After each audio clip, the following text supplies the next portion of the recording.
अस्सलाम वालेकुम। चैप्टर है area related to circles, class 10th, exercise 12.2। तो ये 12.2 जो है ये पुराने बुक के हिसाब से है, लेकिन जो नई बुक है वहाँ पर है 11.1। तो यहाँ पर unless stated otherwise use pi is equal 22+7। यहाँ पर अगर अनलेस स्टेटेड अदरवाइज यानी अगर कहीं पर पाई का वैल्यू नहीं दिखाया गया है तो वहाँ आप यूज करेंगे पाई का वैल्यू 22+7। अगर दिखाया गया है कोई वैल्यू तो वही वैल्यू यूज करना है। इसके दो वैल्यूज हैं पाई के, एक 22/7 और 3.14, लेकिन ये दोनों वैल्यूज इसके अप्रोक्सीमेट वैल्यूज हैं। क्वेश्चन नंबर 1 इसका है, find the area of A sector of a circle with radius 6 centimetre. एक सर्कल यहाँ पर है, यहाँ पर एक सर्कल है, ये सर्कल ड्रा करेंगे, ये सेंटर है। तो इसकी जो रेडियस है यहाँ पर, जैसे ये इसकी रेडियस बनेगी ओ ए, इसकी रेडियस बनेगी, ये इसकी रेडियस जो है वो है 6 centimetre. If angle of the sector is 60 degree, तो जो यहाँ पर एंगल है, सेक्टर का जो एंगल है यहाँ पर वो है 60। तो सेक्टर का बनता है जब हम दो रेडियस ड्रा करेंगे, जैसे यहाँ पर ऐसे ड्रा करेंगे एक और रेडियस, सपोज ओ बी। तो सेक्टर तो नहीं बनेगा सर्कल में जब हम दो रेडियस ड्रा करेंगे, लेकिन अगर इसकी रेडियस 6 सेंटीमीटर है तो ये जो रेडियस होगी दोनों ये 6 होगी, यानी ये भी 6 सेंटीमीटर, ये भी 6 सेंटीमीटर होगी और ये भी 6 सेंटीमीटर। हर एक रेडियस जो इस सर्कल की होगी वो 6 सेंटीमीटर ही होगी।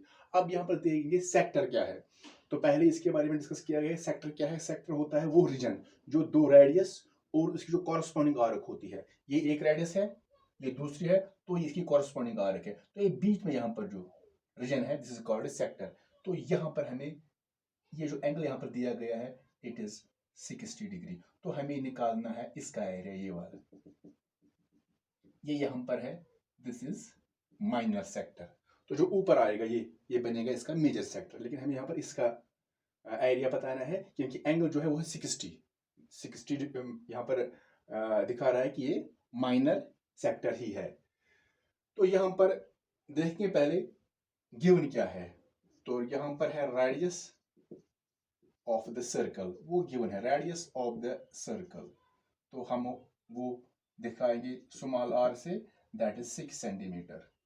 तो यहाँ पर जो एंगल दिया गया है सेक्टर का, उसको हम बोलते हैं यहाँ पर central angle. Central angle means area angle of the sector. तो यहाँ पर हम दिखाते हैं थीटा से। So theta means central angle of the sector, या जो दो रेडियस के दरमियान जो एंगल बन रहा है इसको हम डिनोट करते हैं थीटा से। It is equal to 60 degree. तो हमें इस सेक्टर का एरिया निकालना है। Therefore area of the sector, तो फार्मूला जो है वो है pi r square theta divided by 360 degree. तो ये फार्मूला है एरिया ऑफ सेक्टर कैसे निकालते हैं, pi r square theta divide by 360 degree. तो वैल्यूज डालेंगे। तो पाई का वैल्यू यहाँ पर क्वेश्चन में नहीं दिया गया है, तो ऊपर दिया गया है पाई का वैल्यू 22/7। तो पाई का वैल्यू 22/7 इंटू फिर है r square, r mean radius. तो रेडियस यहाँ पर 6 है तो आर के बदले 6 आएगा, लेकिन यहाँ पर है स्क्वायर। थीटा यहाँ पर है angle of the sector, it is 60 degree given, upon यहाँ पर है फिर 360 डिग्री। तो आप इसको कैसे सॉल्व करेंगे? जैसे पहले यहाँ पर हम ये करेंगे सिंप्लीफाई, क्योंकि यहाँ पर है 6 स्क्वायर, ये पावर पहले सिंप्लीफाई करेंगे। तो 22/7 into 6 square mean 6 into 6 that is 36 into 60, फिर डिवाइड है 360, ऐसे 360 डिग्री। तो यहाँ पर हम अगर मल्टीपल करेंगे, फिर मल्टीपल करना पड़ेगा न्यूमरेटर्स को यहाँ पर। तो यहाँ पर हम ऐसे भी लिख सकते हैं, 22 मल्टीपल होगा 36 से, फिर मल्टीपल होगा 60 से। तो यहाँ पर डिवाइड है 7, ऐसे लिख सकते हैं 7। तो 360 जो है इसको ऊपर लाए क्योंकि अब डबल फ्रैक्शन बन गई, तो ये 360 ऊपर आएगा क्योंकि यही डिवाइड है। यहाँ पर देखेंगे 360 ही डिवाइड है, जो डिवाइड होगा, जो नंबर डिवाइड होगा वही ऊपर आता है। यहाँ पर 360 डिवाइड है। तो ये जो वैल्यू यहाँ पर मिला है हमें, ये वाला वैल्यू, ये ऊपर वाला वैल्यू, ये यहाँ से पाई आर स्क्वायर थीटा, लेकिन 360 डिवाइड है तो 360 ही ऊपर आएगा। जस्ट 360/1, तो जब ऊपर आएगा तो उसका रेसिप्रोकल बनेगा 1/360 डिग्री ऐसे। तो यहाँ पर हम सिंपल कर सकते हैं, ये 0 और ये 0 कैंसिल होगा, तो फिलहाल ये फिर यहाँ पर 360 है तो डिग्री नहीं लिखेंगे, 0 0 कैंसिल हो जाएगा, यहाँ पर बचा है 36, यहाँ पर भी है 36, तो ये 36 वन जा और 36 वन जा कैंसिल होगा, अब यहाँ पर कैंसिल नहीं होगी।